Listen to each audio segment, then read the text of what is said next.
The true story of the three little pigs. Everyone knows the story of the three little pigs, or at least they think they do. But I'll let you in on a secret.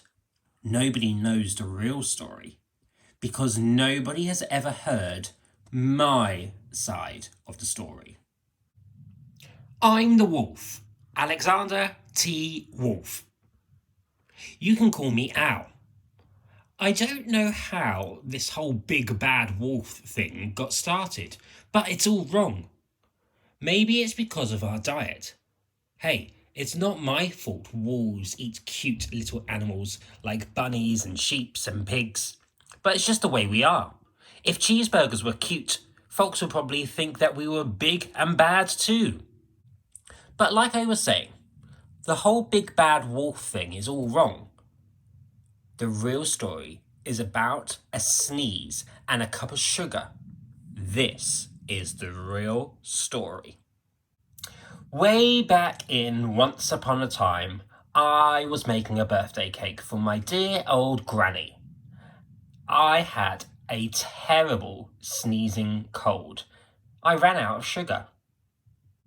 So I went next door to ask if I could borrow a cup of sugar. Now, the guy next door was a pig, and he wasn't too bright either. He had built his whole house out of straw. Can you believe it? I mean, who in their right mind would build a house of straw? So, of course, the minute I knocked on the door, it fell right in. I didn't want to just walk into somebody else's house, so I called, little pig, are you in?" No answer. I was just about to go home without the cup of sugar from my dear old granny's birthday cake.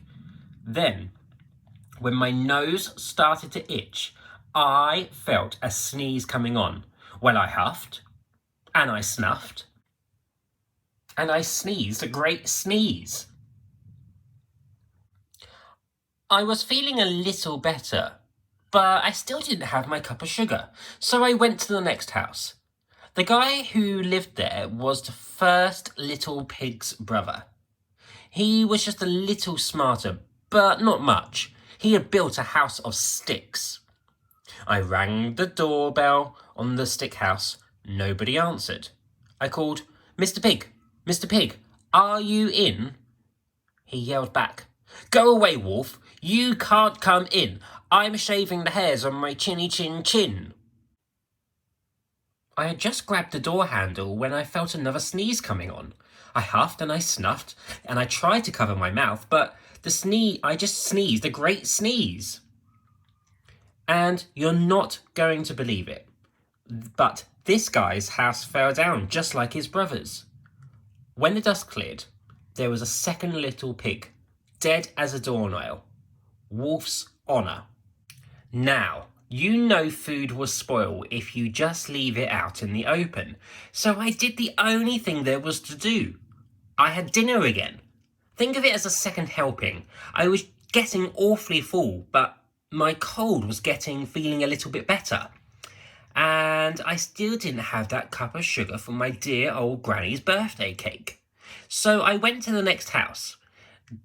This guy was the first and the second little pig's brother. He must have been the brains of the family. He had built his house of bricks. I knocked on the brick house. No answer. I called, Mr. Pig, are you in?" And do you know what that rude little porker answered? "Get out of here, wolf. Don't bother me again." Talk about impolite. He probably had the whole sack full of sugar, and he wouldn't give me even one little cup for my dear sweet old granny's birthday cake. What a pig. I was just about to go home and maybe make a nice birthday card instead of a cake when I felt my cold coming on. I huffed and I snuffed and I sneezed once again. Then the third little pig yelled, "And your old granny can sit on a pin." And you know what? The whole darn straw house fell down. And right in the middle of the pile of straw was the first little pig, dead as a doornail. He had been home the whole time. It seemed a shame to leave a perfectly good ham dinner laying there in the straw, so I ate it up. Think of it as a big cheeseburger just lying there.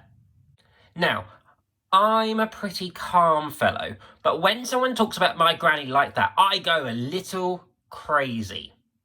When the cops drove up, of course, I was trying to break down this pig's door, and the whole time I was huffing and puffing and sneezing and making a real scene.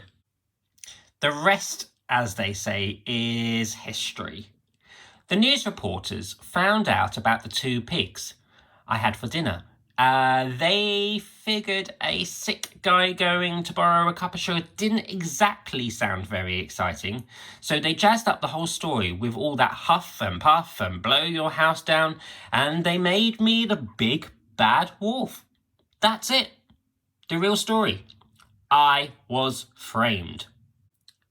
But maybe you could lend me a cup of sugar.